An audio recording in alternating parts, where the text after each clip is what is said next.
afternoon, my loyal Vagabond viewers.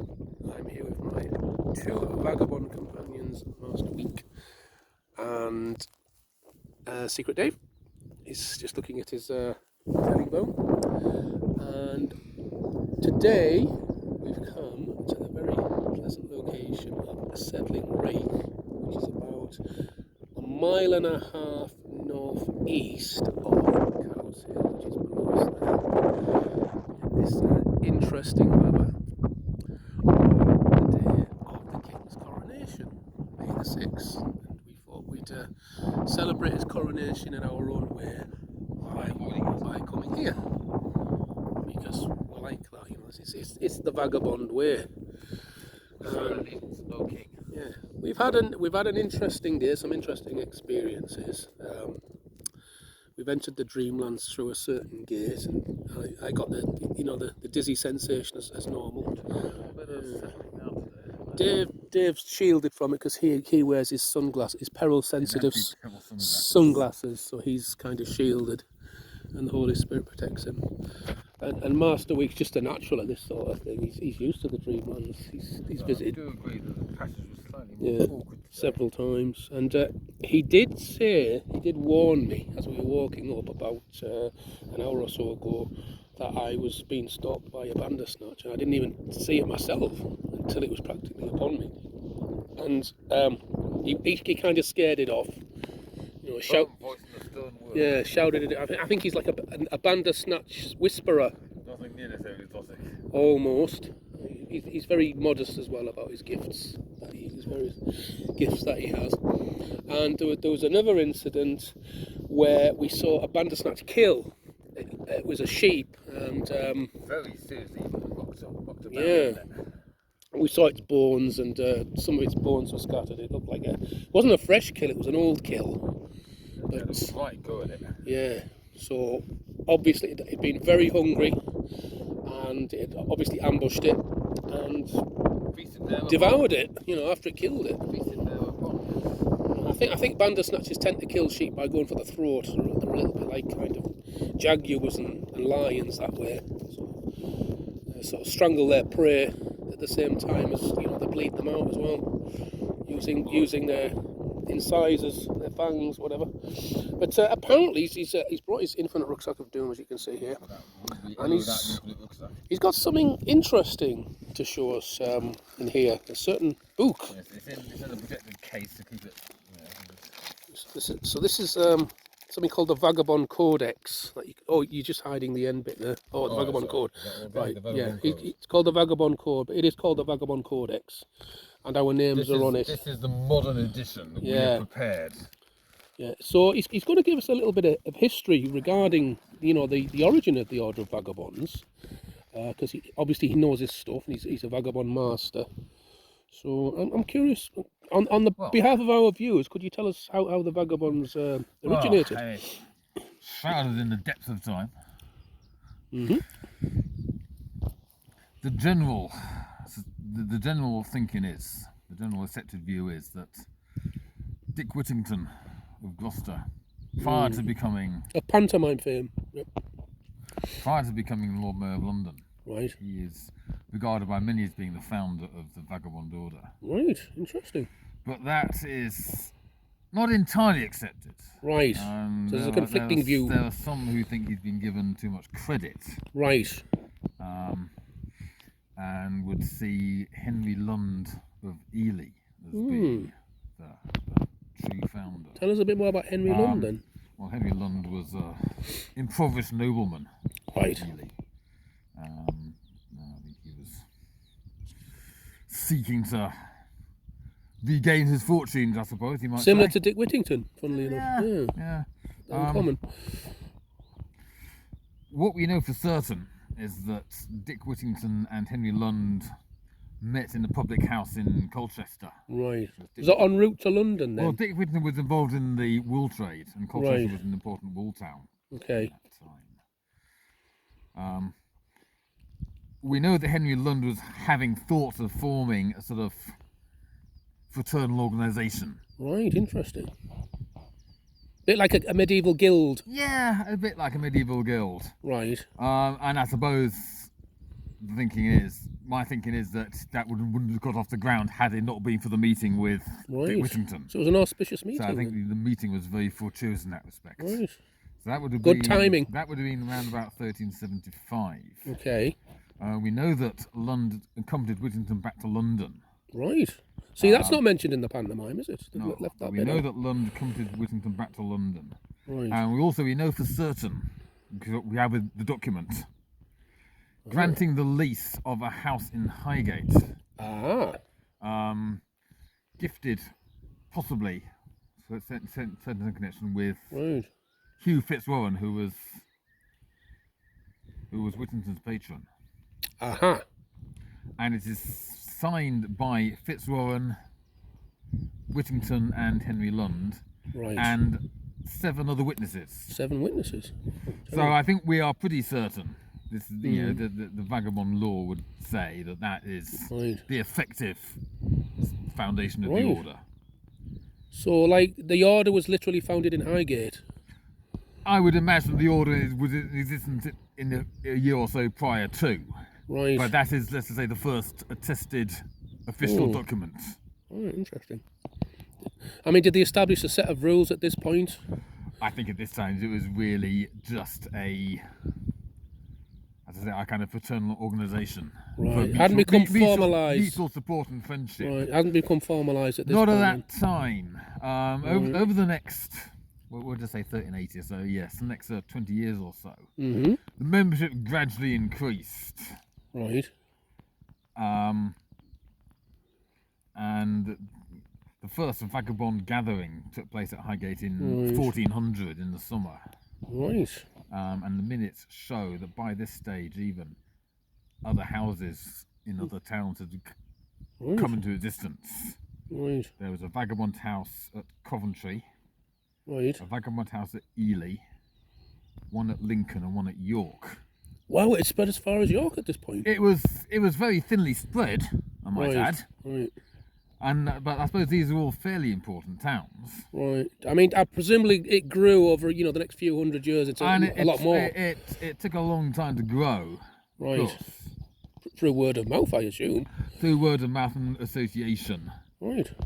Various, I suppose, merchant adventures and so on and so forth across the land, gradually becoming entangled in its orbit, I suppose you might say. So when did it become like formalised with its structure and everything? 1450, I think, is a fairly critical date. So what happened in 1450 then? Well, I mean, that would have been the 5th gathering. Oh, so they had 10 yearly meetings. Approximately every 10 years, yes. Right. Near as down there. I mean, communication is tricky. It's probably all they could do. People together is not easy. Yeah.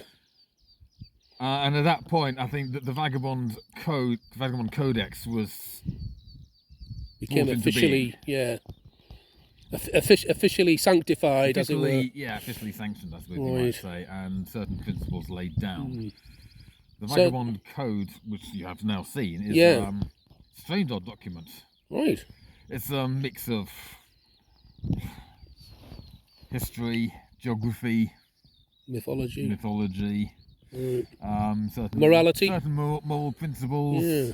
Isn't there like a cardinal vagabond rule that all vagabonds have to live by or something? Yeah, the general principle of Vagabond, I suppose this you might say, was Henry Lund's very first conception. What's that? That a vagabond will help another vagabond in need. Oh, right. That was the basic purpose of the order. It's as a means, as I said, of mutual support. It's almost biblical, that, isn't it? It's similar to what Jesus said. I suppose so. I mean, Another walk there.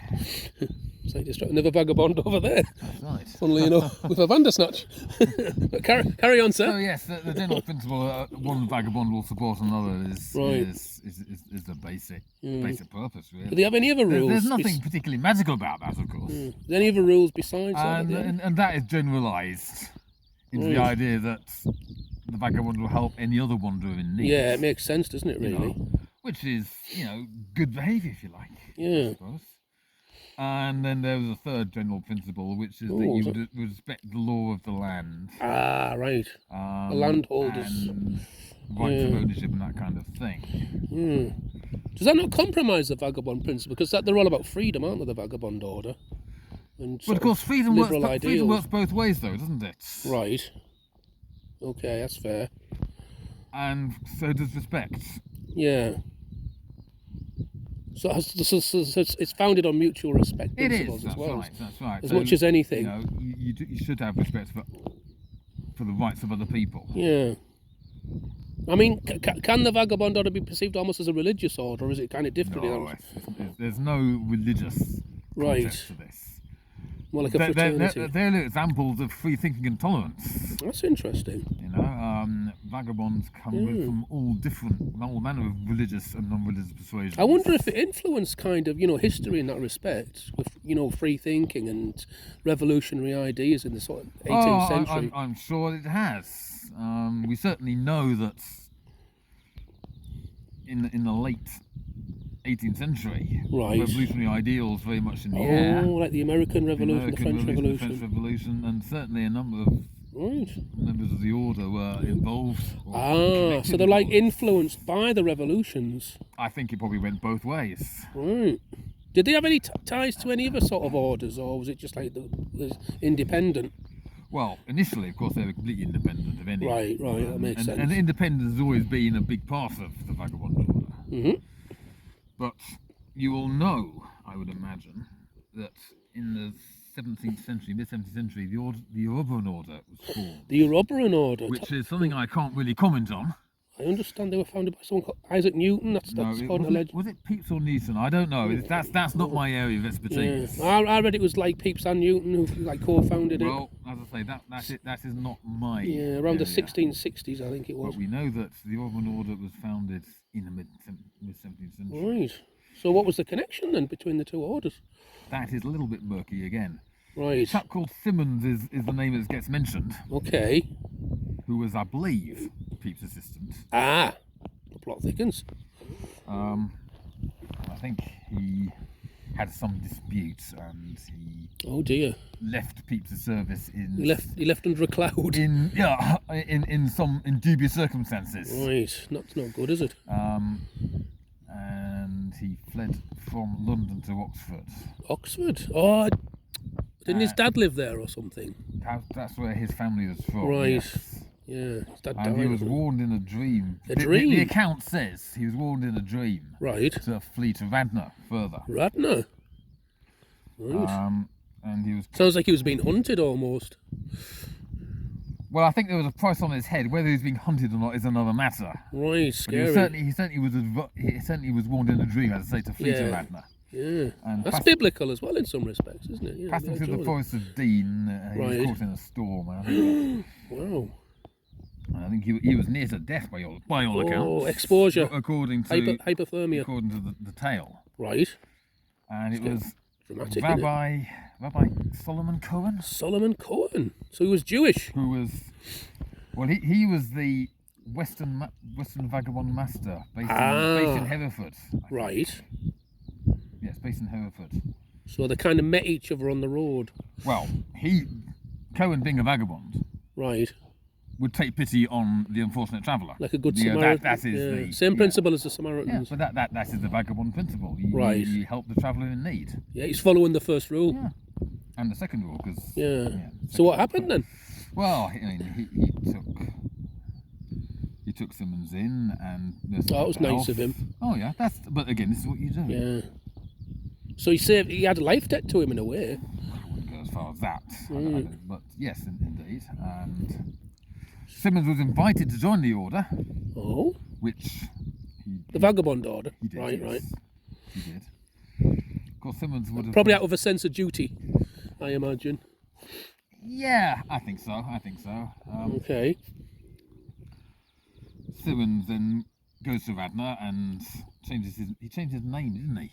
Oh, to protect his identity. Yeah, he changed his name. I'm not sure to that because we still know there's Simmons in the Vagabond record. Coburn, perhaps. Possibly so, but in the Vagabond record, he's still known as Simmons. Oh, that makes sense. Which slightly complicates things. It does a little bit, doesn't it? Yeah. For the Vagabond historian. Yes. Anyway, so what happened next then? But Simmons was back in London in around about 1700. Right. For the Vagabond meeting. would in be. Highgate. I think he would have been there for Right. the gathering of that year, Okay. and he met Newton Aha. there, and it was established, I think, that the price on his head had been rescinded. That's good. They'd So forgiven him. his life was no longer in danger. They'd forgiven him. I can imagine Pete might have had hard words with him. It took a while. Yeah, well, some people hold grudges, you know. It's Right. not pretty, but some people do. And I think the Urban Order, in my opinion, is a little bit like that sometimes. Yeah, sanctimonious. I've always been slightly dubious of the Order's motives, Right. even though I think their principles are sound. Right. You know, So they take themselves a bit too I seriously. sometimes worry about their motives. That's right. Yeah. Typical. But anyway, any organisation. the Urban were in need of information gathering, I think is the word you're looking like for. a spy network. Or... I suppose so. And a deal was brokered whereby the Vagabonds would act as, I don't want to use the word spies, but it will do. Right. Information gatherers is really what I'm thinking of. Okay. Euphemism there. For the Order. Right. And a contract was signed at Highgate Aha. in 1711 to that effect. 1711. What was the terms of the contract? That the Vagabonds would provide information on their wanderings to the nearest Urban Lodge as they saw fit. Did they get a reward in return, or was it like a one-way contract? Well, the Vagabonds were granted access to certain Vagabond secrets. Uh-huh. Now, this is, again, things get a little bit complicated. In particular, the use of the crystal ball. Crystal ball? Oh, I do believe you've got... And I have here. So this is not a Vagabond ball, actually. Right. This is But the reproduction. This is a similar sort of thing, but this is actually a modern crystal ball. Right. Oh, wow, it's got the planets in it as well. So is that like an identical copy to the original Vagabond this is crystal ball? it works in the same way. Right. There's more to this one. This is a very special ball. This is made by the Wieckski brothers of Keighley. How do they work then? What do they do? Besides being decorative. This one is more than decorative. This is a 5D ball. A 5D? And actually, this will show you visions in What's the D stand for? five different dimensional planes. Wow. So I say this is a modern and It's very impressive. modern crystal ball. Yeah. Part of this, I mean, this is technomancy, which is a whole. So the nother- original balls didn't have the planets in them like that. They would one's just been got. plain crystal balls invested Right. with whatever magical powers you would need. And that was part of the spying. They used the crystal balls for that. Spying then. and also communication. I think it helped the Vagabonds enormously in communications. Because you can right. use to communicate. So it's like a magical version of a mobile phone almost. Yeah. You can think of it that way, yes. You can think of it that way. So were they issued any other equipment besides the crystal balls then? A Vagabond would previously have had the whistle.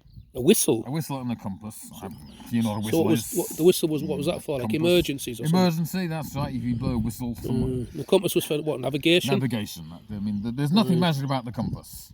I mean, this is a very ordinary, standard, So typical obviously different to the one that were issued back then, I presume. Yes, but I mean, there's nothing magic about the compass. A compass is a compass is a compass.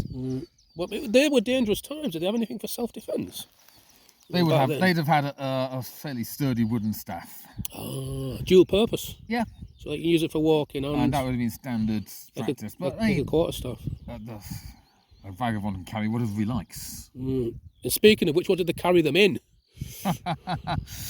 Any bag that came to hand. Interesting. There's a passage in the Vagabond Codex that talks about this, and it suggests that they should be issued with a leather satchel. Leather because it's waterproof, presumably. Now, Makes sense. as far as we know, this was not followed strictly. Right.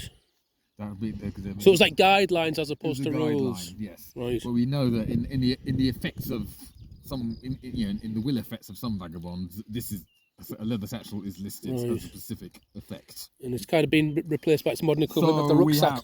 Yes, this is genuine enough. Yeah.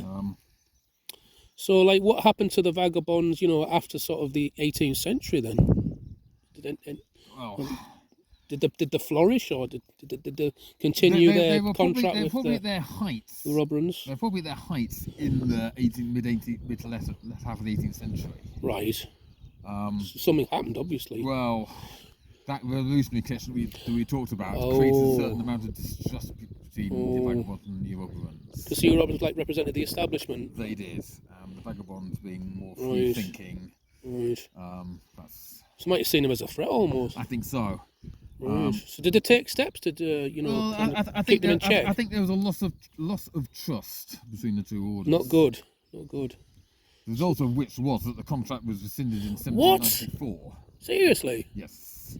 So the Vagabonds were then were fully independent at that That's point. a strange coincidence because that's when the French Revolution was at its height, 1794.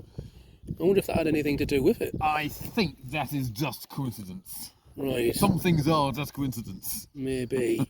Not everything has deep significance. So there wasn't like a Vagabond version of a Scarlet Pimpernel helping the aristocrats out or anything? No, not that we know of. Not that we know Probably of. more likely a new Robin helping them. Right. And after that, that was probably the Vagabonds were at their height as an order. Right. And then, of course, something of interest happened in 1795. What was that? Right. There was a young gentleman by the name of Robert Wilkes, or possibly Wiles. Okay. The record shows both names. Right. So he was a vagabond. He was a vagabond. He was quite important in the Salisbury area. Was he like the head of the order then in Salisbury? I don't think he was the head of the Salisbury House. Right. But he was certainly quite high up in the order in the West Country, at any rate. Okay, it's getting windy, man. Playing of a firebrand. Really? Revolutionary then? Had some strange ideas. Anyway, he comes to London in 1795 to the Highgate House in a state of agitation. Agitation, that's the word. Agitation. He was having visions and he was talking wild things. Basically, he wasn't very coherent at this point either. Right. He was insisting. He was very firm about this, that the order should move out of Highgate and move to Salisbury. Why did he feel that then? Well, this will become clear. So he was talking wildly and incoherently, and then he collapsed. And he collapsed. He was sedated. Right. Probably for his own safety, I think, more than anything else. Don't read too much into that. That's frightening, isn't it? But he was thrashing about all sorts, according to the accounts. Apparently, it was quite dramatic. He wasn't epileptic, was he? He wasn't. No illnesses or anything like that. As far as we know, no. Right. But again, that's only what we know. Yeah. I don't think so. So did Possession, possibly? Yeah, that would make sense actually. Yeah. So did they take his warning seriously then? Well, they were sufficiently concerned to send out for an emergency gathering. Oh my God!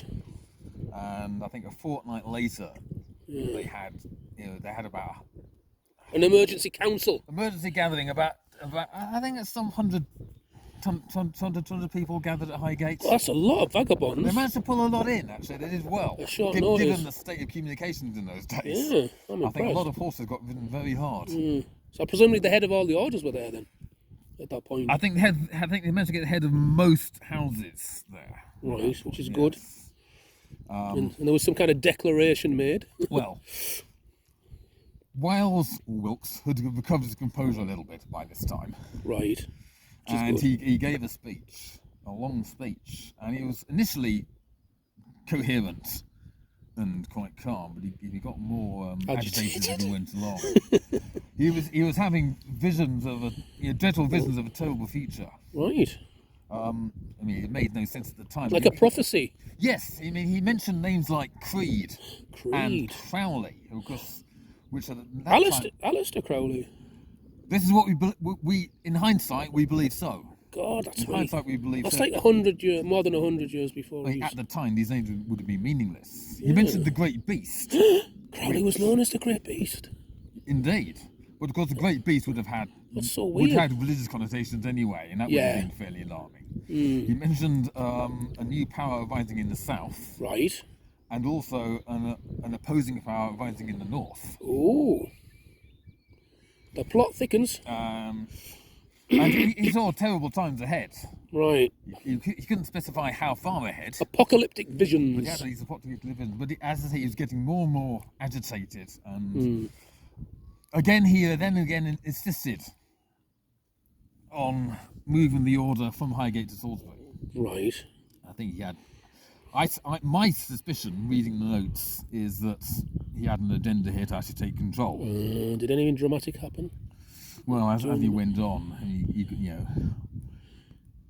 he got more and more irate, more agitated. And then, almost without warning, he just claps. What? Falls down dead. Falls down dead? Yeah, falls down dead, just like that. Bloody hell. I mean, if that's not an ominous warning, I don't know what Well, is. that's right. But so what did they do? At the same time, I think the subsequent medical report suggests he died of a heart attack. But brought on probably by the excessive excitement. Right. So they had an autopsy. I don't think you can read too much into him falling down dead. Right. I think that's one of those. So did they move it from Highgate to Ely? They did move.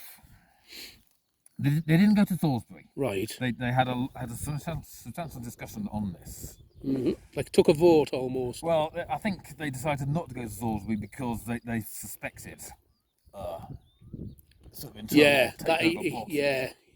He had a vested interest in it. Exactly. They're a little bit cynical. They did consider his warnings seriously. Right. And the idea of moving out of London seemed sensible. Okay. And Dick Whittington's descendants weren't too happy about that. No, but I think London's descendants certainly were. That makes sense. They offered them the use of the Ely House and also access to the vaults at Ely Cathedral for the archives. Good. So I think a bit like the Vatican archives, in a way. So over the next 10 years, the Vagabond moved the headquarters to Ely. Right. So by the next gathering in 1810, that would have taken place at Ely. And that has remained ever since the centre of the Vagabond order. Right. Well, didn't someone bring the poor laws in? I mean, didn't that kind of some MP? That was Lord Grey, the poor laws of the workhouses. I mean, this is an attempt to control the population, wasn't it? Right. Lord Grey, correct me if I'm wrong here, but Lord Grey, I believe, was an Irreverent himself. Oh, hidden agenda. We believe so. Right. And though it's like he was punishing them in a way. I don't think it was directed against the order literally or directly. Right. I think that was a secondary consideration. Like getting them all in with one. Yeah. Yes, that's how politicians work, that's isn't it? Right. So that was a secondary consideration. Right. So did that restrict the movement? It certainly did work, yes. Oh, bloody hell. Is that a pun? Workhouse, it certainly did work. Nicely done. Whether they did any work on that is another matter, indeed. The workhouses were not very successful. Must have resented that, though, the Vagabonds losing their freedom. It was a difficult time. Right. A lot of the Vagabond houses, most of them closed. Not surprisingly. They were either fell into disrepair or got sold off. Right. And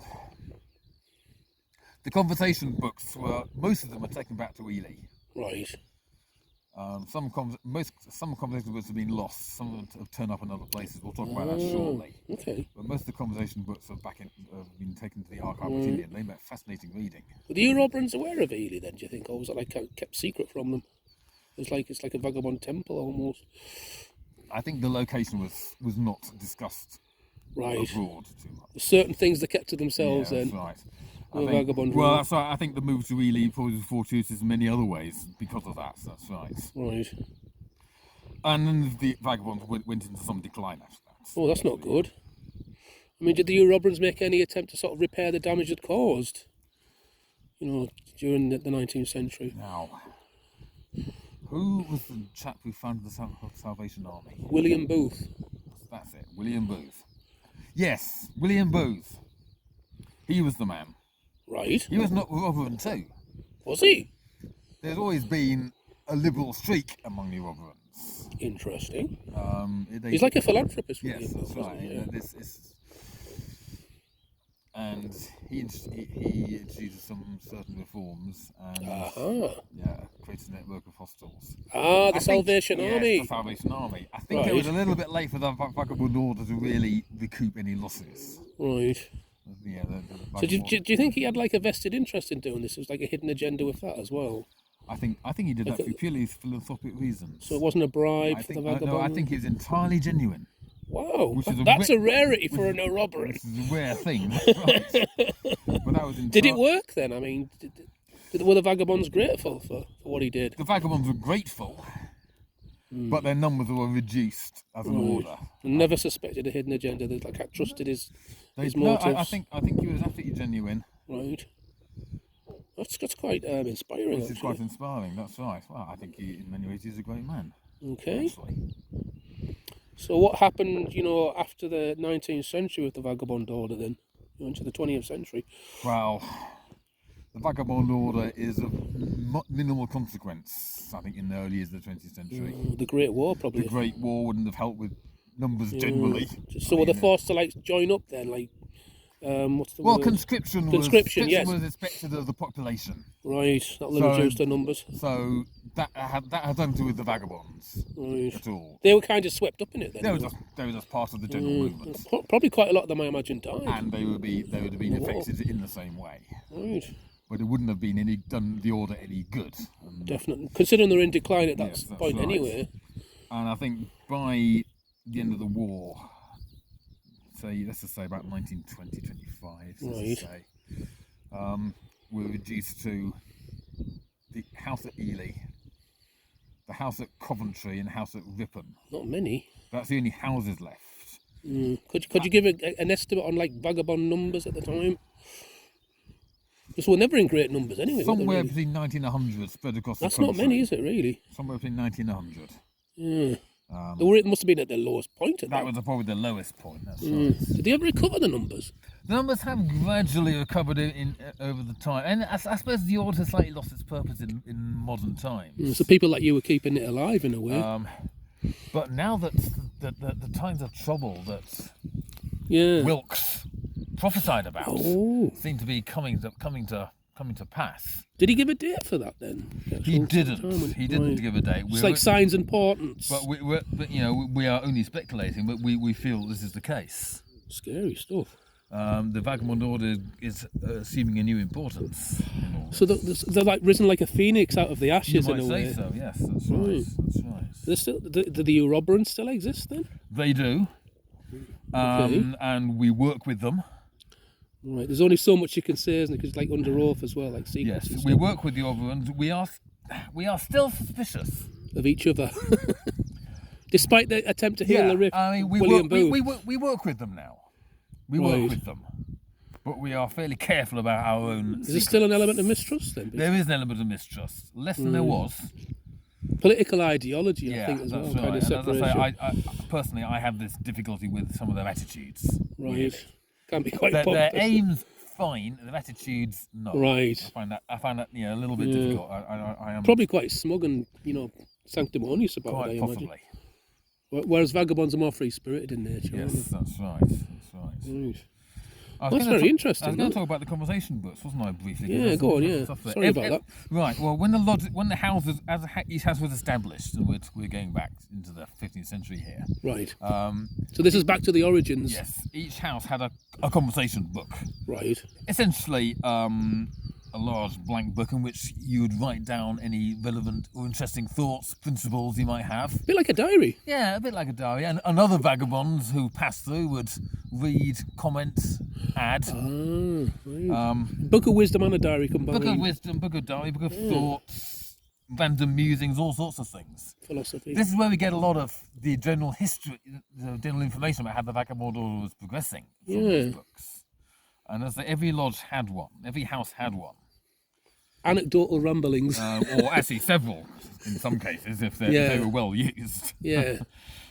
With pearls of wisdom in between. Yeah, pearls of wisdom, a lot of nonsense. And a lot of wisdom. A lot of wisdom as well, and some interesting stuff in some of them. Yeah, it's almost like it's written in code to protect it in a way. Back in the early days, some people wrote in Latin or in Greek even. Oh, right. But after, for the 1600s, I suppose. That was like the traditional language. Yeah. But from the 1600s onwards, you're getting it mainly in English. Yeah, like Anglo-Saxon. Yeah. Well, actually in modern English, of course, by the 1600s. That's interesting. As I say, some of these books were lost when the houses were sold off. Yeah. We've got about 60 odd of them at Ely. That's quite a lot. Yes. Wasn't it originally 94? There were 94 lodges. Right. and there would be more than 94 books because some of those would have more than one if they were well used. Wow. The Coventry book is now at Coventry Cathedral. Is it like a sacred relic almost? Part of Coventry's archives. I wouldn't go as far as that. Right. Okay. And interestingly enough, I've been to the Coventry House. Yeah. And it is now a place called the Wieckski Espresso. And I have to say, it does the finest coffee in Coventry. Right. Do you recommend that to any viewers? And I recommend that to anybody who goes to Coventry watching. to visit the Is that a bit of promotion? To visit the Wieckski Espresso. Is that a bit of promotion for them there? And drink their coffee because it is awesome. Do you get a benefit for promoting this on my channel? And do you get like free coffee off them? I would hope so. It's one of the perks. And the book for the Ripon House is also at Ripon Cathedral in their archive. There's not a coffee house there yet. You recommend is at Ripon? Not of the same status, no. Right. Okay. As I say, the Wieckski Espresso is probably the best coffee I've ever had. Yeah. And certainly the best coffee in Cov. Okay. Can I ask? And the other conservation books are lost. Shame. Now, but they're out there somewhere, though. Possibly, but they might have been destroyed. One interesting thing about these conservation books, this certainly amuses me slightly. The Stratford House had a conversation book. Right. That conversation book we still have, and it's in Ely. Mm-hmm. And there's some very interesting notes in it. Right. Signed by a certain William S. William S. Written in the late 16th century. Hold on, wasn't William Shakespeare alive then? Indeed. And one of these observations, he says, let me get it right. He says, "This is the spring without end. Right. This is the summer of malcontent. This is the winter of our mind." That sounds like a quote from like Henry V or something, or Henry III, or... Well, it isn't, and it is. It's not quite, is it? It's not quite. Yeah, because he said discontent, didn't he, in the original? He says it's the winter of our discontent. Right. But this line reads the summer of our malcontent. I wonder why they changed. The winter of our mind. Why do you think they changed it then? I wonder whether he was musing, working something out. Maybe he was expressing a certain feeling he had at the time. Right. But that's interesting, isn't it? William S. Scary. And this line is almost, but not quite. So could William S have been a vagabond then? Like a closet member of the Vagabond order? If he was, his name should be in the record somewhere. Right. Unless he was under a different name in the record. Well, this is what I suspect. Right. If he was a member of the order, his name should be in the records. Okay. William Shakespeare does not show up in the records. Right. It's interesting speculation. William S. was certainly writing in one of the conversations. An interesting coincidence, definitely. And a very interesting coincidence. Yeah. Which brings me to my next question. Besides Dick Whittington, was there any other famous vagabonds known to history that you can think of? I'll put you on the spot there. Certainly, I put you on the spot there. I'm not sure I can give a good answer to that question at all, actually. Is that because the order is so secretive then? That's probably why there aren't many famous ones. I think so, yes. So Dick Whittington kind of slipped through the net. Dick Whittington, possibly William Shakespeare, as we discussed. It's the only kind of two you can think of off the top of your head. To come off the top of my mind. What about George Orwell? Because he wrote, The Road to Wigan Pier, didn't he? And down and out in Paris and London, he might have been a member of the Vagabond order. Is that possible? Well, a 20th century vagabond. Eric Arthur Blair. Yes, that was his real name. Eric Arthur Blair. I think Dave's read one of his books. I mean, 1984. Eric Arthur Blair's name is in the Book of Records. Oh, so he was a vagabond. I don't think he was very active as a vagabond, particularly, but his political. His name is in the record. Yeah, that's interesting. So yes, I think he was a member of the order. Could have been a double agent for the Eurobarons because he did work for the establishment as well. Yes. No, I think he was a member, but he may not have been a particularly active member. Right. Like an associate member. Well, I mean, a genuine member, but just not particularly involved. Maybe his journalism was more important to him, which is fine. That makes sense. The order is quite loose in its structure and organisation. Yeah. It still retains that general ethos of being a friendly society, I should say. Very charitable society as well. Yes, that's right. Like humanitarian. That still remains its principal purpose. Yeah. Mutual support How did the Vagabond Order receive funding? How did they fund themselves? I mean, initially through donation. all right. Dick Whittington obviously set up, and his patron would have provided initial funds. Right. I'm just wondering if there was a membership fee or something. No, not as such. Various people have provided. We're talking about way back when, provided monies. Patrons. Various patrons have, and of course, individual vagabonds will have gifted money. Ah, like left them in the wills and stuff. Left in the will. That's right. Legacy. That's right. And that was enough to. It's not an organisation of poverty after all. And that was enough to keep them through then. Yes, there was probably enough to fund the order, generally speaking. Yeah. There was a time, I think, when the organisation was its height in the 17th century, they did institute a small fee for the apprentice. Right, that makes sense to cover actually. the costs of their training. Yeah, and their equipment as well, presumably. And to help with the cost of equipment. Right. That was discontinued. It's almost like a vocation then, being a vagabond apprentice. And that practice was discontinued when the order moved to Ely. And of course, with its decline after that, it became irrelevant. Right.